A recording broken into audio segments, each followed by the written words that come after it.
IT job కోసం చూస్తున్నారా? ఐటీలో కెరియర్ బిల్డ్ చూసుకోవాలనుకుంటున్నారా? అయితే సమాధానం coding tutor. Welcome to I dream. ఢిల్లీలో జరిగినటువంటి బాంబ్ బ్లాస్ట్ మనకు తెలుసు. ఇప్పటి వరకు 12 మంది చనిపోయినరు. రద్దీగా ఉన్న ప్రాంతాలనే టార్గెట్ చేసుకొని ఈ బాంబ్ బ్లాస్ట్ జరిగింది. ఒకటి, దానికంటే ముందు 3-4 డాక్టర్స్ ని అరెస్ట్ చేశారు, సేమ్ ఈ ఉగ్రవాద కార్యకలాపాలకు సంబంధించి.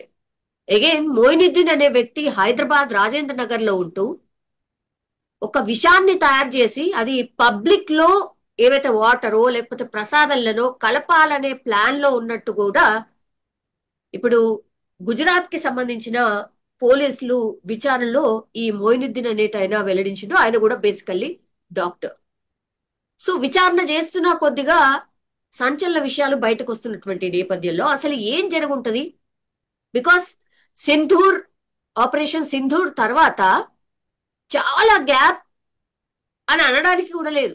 చాలా కొద్ది గ్యాప్ లోనే మళ్ళా ఇట్లాంటి ఇన్సిడెంట్ అనుకోవచ్చు. అది దట్టు అందరూ వివిఐపీస్ అందరూ ఉండేటటువంటి ప్రాంతం, అసలు మన పరిపాలన జరిగేటటువంటి ప్రాంతం ఢిల్లీని బేస్ చేసుకొని బాంబ్ బ్లాస్ట్ జరిగింది.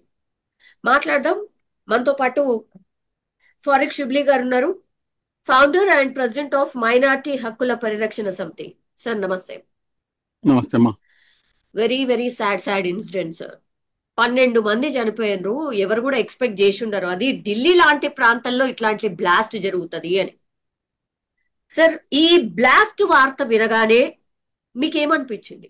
అందరికన్నా ముందు మీ ఐ డ్రీమ్ ప్రేక్షకులకి, అదేవిధంగా తమరికి అందరికి కూడా నమస్కారం అండి.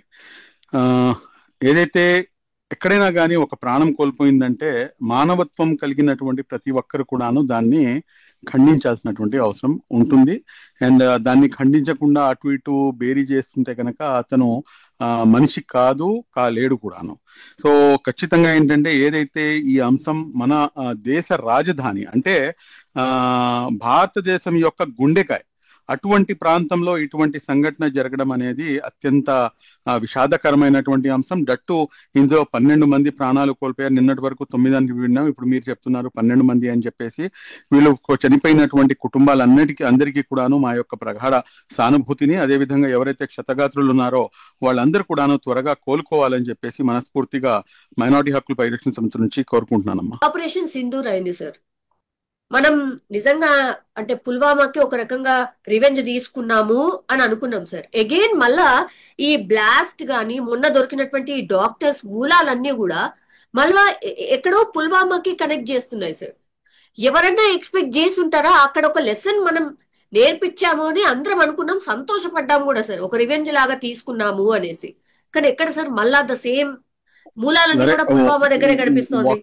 ఒక్క అంశం అయితే నేను మీకు ఖచ్చితంగా చెప్పగలనమ్మా. అదేంటంటే ఇప్పుడు దాకా ప్రభుత్వం కానీ లేకపోతే మీడియా తరపు నుంచి కానివ్వండి స్పష్టత, ఇది ఫలానా ఇష్యూ వల్ల జరిగింది, లేకపోతే ఫలానా ఇది ఒక రకమైన ఏంటంటే ఒక టెర్రరిస్ట్ చూసేటటువంటి ఏదైతే ఇది ఉందో దీనివల్ల ఇదైతే ఎస్టాబ్లిష్ అవుతుంది. బట్ ఇంకా still government has to clear the issue. అసలు ఏంటి, ఎలా జరిగింది ఏంటి అనేది స్పష్టత అయితే లేదు, as per the best of my knowledge. బహుశా నేను తప్పే ఉండొచ్చు, బట్ నాకు తెలిసినంత వరకు ఇప్పటిదాకా ఏంటంటే ఇది ఫలానా ఉగ్రదాడి లేకపోతే ఉగ్రవాదులు చేశారు అని చెప్పేసి ఎక్కడ కూడాను ఎస్టాబ్లిష్ కాలేదు. నంబర్ 1. నంబర్ 2, ఇప్పుడు మీరు చెప్పిన దానికి కాసేపటికి, ఎందుకంటే సిచ్యువేషన్స్ లేకపోతే రద్దీ ప్రాంతము, ఈ బ్లాస్ట్ జరగడం, 12 మంది అమాయకులు ప్రాణాలు కోల్పోవటం, ఇదంతా చూస్తుంటే ఏంటంటే ఖచ్చితంగా, ఎందుకంటే జనాల సాంద్రత ఎక్కువ ఉండేటటువంటి ప్రాంతం అది రెడ్ఫోర్డ్ ఏరియా అనేది. అక్కడ ఇటువంటి ప్రాంతం జరగడం, అక్కడ మాస్క్ వేసుకున్నటువంటి వ్యక్తి, దాని తర్వాత కారులో బాంబు పేలడం, ఇవన్నీ కూడాను ఇప్పుడు మీరు చెప్పినట్టుగా రసాయనంగా కొన్ని తయారు చేస్తున్నారని చెప్పేసి కాసేపటికి లెటస్ అజ్యూమ్ మీరు చెప్పినట్టుగానే. దానికి వీళ్ళకి బుద్ధి రాదా అంటే కనుక కుక్క తోక ఎప్పుడైనా కానీ స్ట్రైట్ అయినట్టు మీరు ఎక్కడైనా విన్నారా? చరిత్రలో లేదు. కాబట్టి కుక్క తోక వంకరేనండి. ఇటువంటి దాడులు చేసేవాళ్ళు లేకపోతే ఏదైతే దాయాది దేశం చేసేటటువంటి కుట్రలు కానివ్వండి, ఇవన్నీ కూడాను సహజమే. But still we have to wait and watch. నిజంగా ఏం జరిగింది ఏంటి అనేది బయటికి రావాల్సినటువంటి అవసరం ఉంది. ఒక ఎత్తు అయితే ఇంకో అంశం ఏంటంటే ఒకవేళ నిజంగా ఇది ఉగ్రవాద దాడి అయితే కనుక మన యొక్క ఇంటెలిజెన్స్ వ్యవస్థ మన భారతదేశం యొక్క గుండెకాయ లాంటి ఢిల్లీ ప్రాంతంలో ఇటువంటి సంఘటన జరిగితే ఎలా జరిగింది, ఎందుకు జరిగింది, ఎక్కడ ల్యాబ్సెస్ ఉన్నాయి? ఎందుకంటే గత 11 సంవత్సరాల నుంచి మేము టెర్రరిస్టులపై మేము ఏదైతే టెర్రరిజం ఉందో, ఇటువంటి భయంకరమైనటువంటి దాడులు ఏదైతే ఉన్నాయో వీటిపై మేము ఒక విజయాన్ని సాధించాము అని చెప్పేసి అనుకుంటున్నటువంటి తరుణంలో మొన్న జరిగినటువంటి ఈ ఆపరేషన్ సింధూర్కి సంబంధించినటువంటి విషయం కానివ్వండి, లేకపోతే ఇప్పుడు జరిగినటువంటి ఈ అంశం కానివ్వండి, but definitely it has to be take some serious note and very serious concern దీనిపై తీసుకోవాల్సినటువంటి అవసరం ఎంతైనా ఉంటుంది. 8 years తర్వాత మళ్ళోసారి బాంబ్ బ్లాస్ట్ జరిగింది సార్, ఢిల్లీ సెంట్రిక్ గా. 8 years తర్వాత అంటే ఏం ప్రూవ్ చేద్దామని, ఏం చెప్పదలుచుకున్నారు సార్? ఇప్పుడు వాళ్ళు ఏం చెప్పదలుచుకున్నారు ఏంటి, లేకపోతే ఇది ఏంటి అనేది ఇంకా స్పష్టత లేదు కాబట్టి మనం దీనిపై ఎటువంటి ఊహాగానాలకి వెళ్ళటానికి అవకాశం లేదు. ఇది నేను మీకు ప్రత్యేకంగా నేను పదే పదే నేను మీకు దానికి నేను అదే రిపీట్ చేస్తున్నాను. ఎందుకంటే ఇక్కడ ప్రభుత్వం వైపు నుంచి ఎటువంటి ప్రాపర్ ఇన్ఫర్మేషన్ అనేది ఇప్పుడు దాకా లేదు. కానీ ఫరీదాబాద్ లో మొన్న జరిగినటువంటి రైడ్ లో 3000 కిలోల పేలుడు పదార్థం స్వాధీనం చేసుకున్నారు. అక్కడ కొంతమందిని అరెస్ట్ చేసిండ్రు, అందులో డాక్టర్స్ ఉన్నారు. అది అరెస్ట్ అయిన 2 రోజులకే బ్లాస్ట్. కోఇన్సిడెన్స్ అంటారా? ఇవన్నీ ఏంటంటే ఇవన్నీ పాయింట్స్ కనెక్ట్ అయ్యేటట్టుగా కనిపిస్తుంది. బట్ అఫీషియల్ గా మనం వేచి చూస్తున్నాం. మేము కూడా ఏంటంటే అసలు ఏంటి అనేది వేచి చూసి దాని తర్వాత దీనిపై మనం విశ్లేషణ ఇవ్వగలము. బట్ ఎనీహౌ ఇప్పుడు నిన్న ఫరీదాబాద్ లో ఎవరినైతే అరెస్ట్ చేశారో, లేకపోతే ఎవరి దగ్గర నుంచి అయితే ఇన్ని కిలోల పేలుడు పదార్థం కానీ లేకపోతే ఇవన్నీ ఏదైతే దొరికినాయో వీటన్నింటినీ కూడాను మనం ఖచ్చితంగా దాన్ని నేను ఎవరైతే ఇటువంటి పనులు లేకపోతే ఇటువంటి ఇది చేస్తున్నారో వాళ్ళని కఠినంగా శిక్షించాల్సినటువంటి అవసరం ఉంది. అండ్ దట్టు అసలు వీళ్ళ యొక్క మూలాలు ఎక్కడి నుంచి ఉన్నాయి, ఎందుకని చెప్పేసి వీరు ఇటువంటి కుట్రలకు ఉన్నారు అనేది కూడాను మనకి తెలియాల్సినటువంటి అవసరం ఉంటుందమ్మా. సార్ అక్కడ చూస్తేనేమో నిజం చెప్పాలంటే కూడా ఈ ఉగ్రవాదకు సంబంధించిన మూలాలే అక్కడ కనిపిస్తున్నాయి. ఒక నిమిషం పాటు అట్లా అనుకుందాం సార్. సార్ జనరల్లీ ఉగ్రవాదం వైపు ఎవరు మళ్ళుతారు అని అంటే జనరల్ పర్సెప్షన్ మీకు కూడా తెలుసు, చాలా టైమ్స్ మనం మాట్లాడినాం కూడా. ఎవరైతే బీద పిల్లలు ఉంటారో వాళ్ళ ఫ్యామిలీలో అసలు డబ్బులు లేకుండా ఎవరైతే తిండికి కూడా దిక్కులేనటువంటి వాళ్ళు ఎవరైతే ఉంటారో వాళ్ళే ఎక్కువగా ఇటువైపు వెళ్తూ ఉంటారు అనేది ఒక పర్సెప్షన్ అనుకోండి, లేకపోతే ఒక చర్చ. నిజం చెప్పాలంటే కూడా నిజమే అది. కానీ ఇప్పుడు ఏకంగా డాక్టర్ వృత్తిలో ఉన్నటువంటి వాళ్ళు ఇట్లా పేలుడు పదార్థాలతో పట్టుబడితే ఏమనుకోవాలి? మీరు ఎడ్యుకేషన్ అనేది ఒక డిఫరెంట్ అమ్మా, కాకపోతే దీంట్లో మైండ్ సెట్ అనేది చాలా ఇంపార్టెంట్ రోల్ ప్లే చేస్తుంది. మైండ్ సెట్ ఏంటంటే ఒక రకమైనటువంటి మైండ్ సెట్ తో ఉన్నటువంటి వాళ్ళు ఎంత చదువుకున్నా కానీ వారి యొక్క ధోరణి అనేది మారదు. కాబట్టి దీన్ని నేను ఎడ్యుకేషన్ 100% ఎడ్యుకేషన్ ఏంటంటే మనిషిని ఒక మానవత్వం వైపుకి నడిపిస్తుంది. నేను దాంతో 100% అగ్రీ చేస్తాను. But at the same time ఎంత చదువుకున్నా కానీ మూర్ఖులుగా బిహేవ్ చేసేటటువంటి వాళ్ళు కూడాను సమాజంలో ఉంటారు. అటువంటి వాళ్ళలోనే వీళ్ళ యొక్క ఇది వస్తుంది. కాబట్టి ఇప్పుడు ఇతను డాక్టర్ చదువుకొని కూడాను ఈ రకంగా ఉన్నాడంటే కనుక మళ్ళా దీని వెనకాల ఉన్నటువంటి మర్మం ఏంటి, లేకపోతే ఇతని యొక్క ఫ్యామిలీ బ్యాక్గ్రౌండ్ ఏంటి, ఇతను ఎందుకని చెప్పేసి ఇటువైపుకి ఆకర్షితులయ్యాడు ఏంటి అనేది కూడాను మనకి తెలియాల్సినటువంటి అవసరం ఉంటుంది. ఇక్కడ మొయినుద్దీన్ అనేట ఆయన హైదరాబాద్ కి సంబంధించి సార్ ఏడ బ్లాస్ట్ జరిగినా హైదరాబాద్ కి ఎక్కడో చోట లింకప్ అయి ఉంటుంది sir. Moinuddin ricin, I think ఆ విషం పేరు వచ్చేసి రైసిన్. అతను sir do you know what is ricin sir? నిజంగా I want to know what is it sir. లేదమ్మా, నాకు కూడా దానిపై ఐడియా లేదు. అది కొన్ని దీంతో ఒక రకమైనటువంటి కెమికల్ గా తయారు చేస్తారంట. దానివల్ల ఏంటంటే ఎక్కువగా హాని కల్పించడం. ఒక రకంగా ఏంటంటే మీరు చెప్పాలంటే ఇప్పుడు ఇది ఒక వైరస్ లేకపోతే ఒక రసాయన పదార్థం లాంటిది. అది విషం మనం యాజ్ సింపుల్ యాజ్ దట్ విషం అని చెప్పుకోవచ్చు. అదే అసలు దానికో స్మెల్ ఉండదంట. తర్వాత దేంట్లో కలిపినా కూడా అసలు మనం గుర్తు కూడా పట్టలేమట. అట్లాంటిది ఇప్పుడు మొయినుద్దీన్ అనేటైన వాళ్ళ ఇంట్లోనే ల్యాబ్ లాగా ఏర్పాటు చేసుకొని రైసిన్ అనే పదార్థాన్ని తయారు చేస్తాడు. తర్వాత ఈ వాటర్ ట్యాంకర్స్ ఏవైతే ఉంటాయో అందులో కలుపుదామని, తర్వాత ప్రసాదం ఏవైతే ఉంటుందో ఎక్కువ జనాలు తినేది ఆ ప్రసాదాలలో కలుపుదామనేది వాళ్ళ ప్లాన్ అట. Sir can you imagine? అంటే ఎంత పెద్ద ఎత్తున జనాలు చనిపోతే అంత సంతోషం, అంతే కదా సార్? సింపుల్.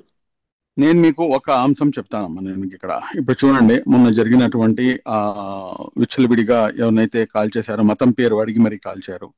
నిన్న ఏదైతే బ్లాస్ట్ జరిగిందో, సరే ఎందుకు జరిగింది, ఎలా జరిగింది, ఏదైతే డీటెయిల్స్ రావాల్సిన అది తీసి పక్కన పెడదాం కాసేపటికి. బట్ దీంట్లో అమాయకులు ఆ 12 మంది ఎవరు, ఎందుకు చనిపోవాలి వాళ్ళు, వాళ్ళు చేసిన పాపం ఏంటి, వాళ్ళు చేసిన తప్పేంటి?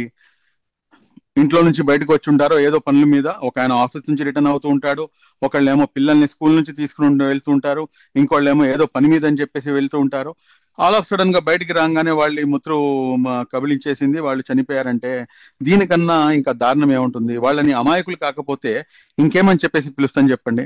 నేను ఇక్కడ ఈ విషయం నేను మీకు ఎందుకు చెప్తున్నానంటే, సూరే అల్ మాయిదా ఖురాన్ లో 5th చాప్టర్ 32వ వాక్యము, దాంట్లో చాలా స్పష్టంగా ఇచ్చినటువంటి ఆదేశం ఏమిటంటే, మీరు ఎవరైతే ఒక అమాయక వ్యక్తి యొక్క ప్రాణాలను హరిస్తాడో, అమాయకమైనటువంటి వ్యక్తి యొక్క ప్రాణాలను హరిస్తాడో, అతను సర్వమానవుని యొక్క ప్రాణాలను హరించినట్టు. ఇదే గనక మీరు ఒకసారి గమనిస్తే గనక ఖురాన్ చెప్తున్నటువంటి అంశం ఇది. అమాయకులైనటువంటి వారిని, వారి యొక్క ప్రాణాలను పొట్టన పెట్టుకున్నటువంటి వాళ్ళు ఏమాత్రం కూడాను వాళ్ళు మనుషులు కాదు, వాళ్ళు మొత్తం మానవత్వాన్ని చంపేసినట్టే. As per the religion Quran చెప్పినటువంటి అంశం అమ్మ ఇది. కానీ స్టిల్ వీళ్ళు ఈ రకంగా చేస్తుంటే కనుక అది ఏమాత్రం కూడా సమంజసం కాదు. అదే విధంగా ఖురాన్ చాలా స్పష్టంగా చెప్తుంది. చాలా చోట్ల ఏంటంటే, ఈ రోజున జిహాద్ అన్నా కానీ, లేకపోతే ఈ టెర్రరిస్ట్ అన్నా కానీ డైరెక్ట్ గా ఒక లింక్ అయిపోతుంది. But jihad is different. అంటే మీలో ఉన్నటువంటి చెడుపై మీరు గెలవటానికి మీరు చేసేటటువంటి ఏదైతే యుద్ధం ఉంటుందో దాన్ని జిహాద్ అని చెప్తారు. అంటే ఒక మంచిని మీలో మీ మనసుని మీరు చంపుకొని చెడు వైపుకి మీరు వెళ్లకుండా చేసేటటువంటి ఏదైతే మీ అంతర్యుద్ధం ఉంటుందో దాన్ని జిహాద్ అంటారు. అదే విధంగా జిహాద్ అంటే స్ట్రగుల్.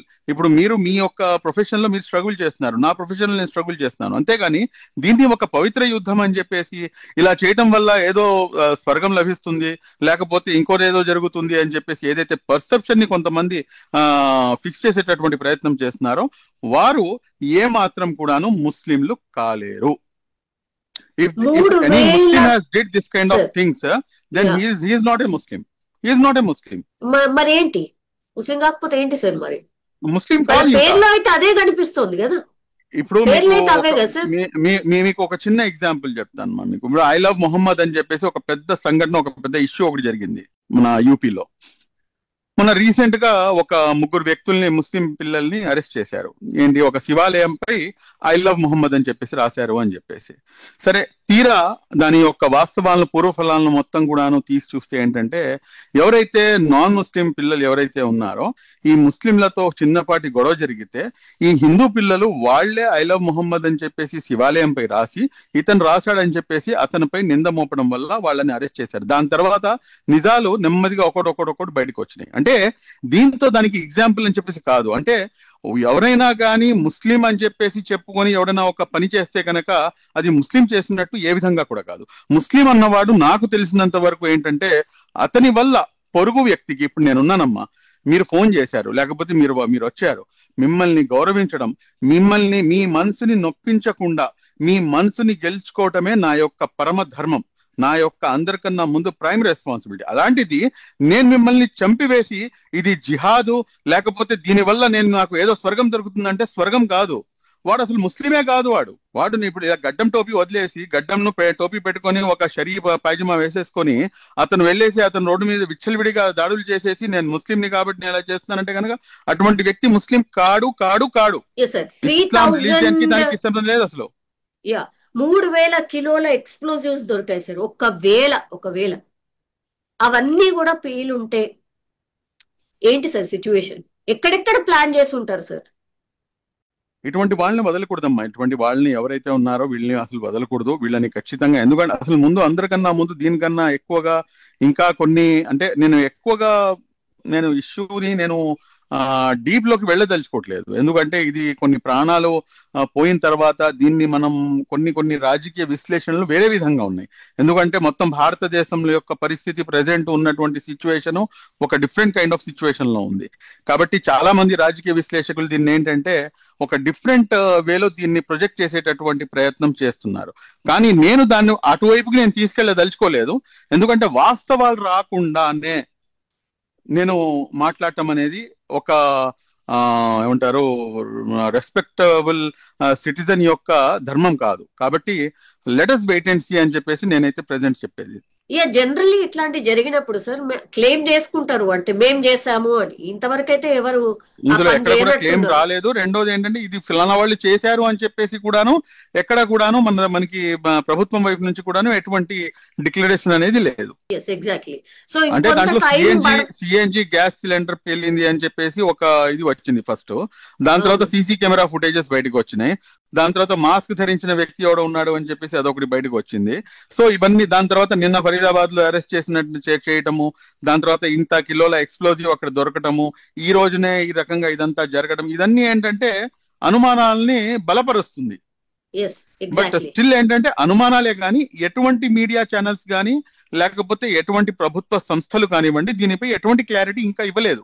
సార్ నిజంగా ఒకవేళ ఉగ్ర దాడి అయి ఉంటే సార్, ఒక నిమిషం అనుకుందాం, ఒకవేళ నిజంగానే ఇది ఉగ్ర కుట్ర ఉగ్ర దాడి అనుకుందాం సార్, ఎన్ని ఇంకా ఆపరేషన్ సింధూర్ అవసరం అవుతాయి సార్? మరి ఖచ్చితంగా ఆపరేషన్ సింధూర్ ఎన్ని కాదండి, కుకిటి వేళ్లతో వీళ్ళు ఎక్కడ ఉన్నా గానీ ఎటువంటి వాళ్ళైనా గానీ ఎంత పెద్ద వాళ్ళైనా గానీ ఏ మతం వాడైనా గానీ whoever it may be, see we as Indians we are all equal.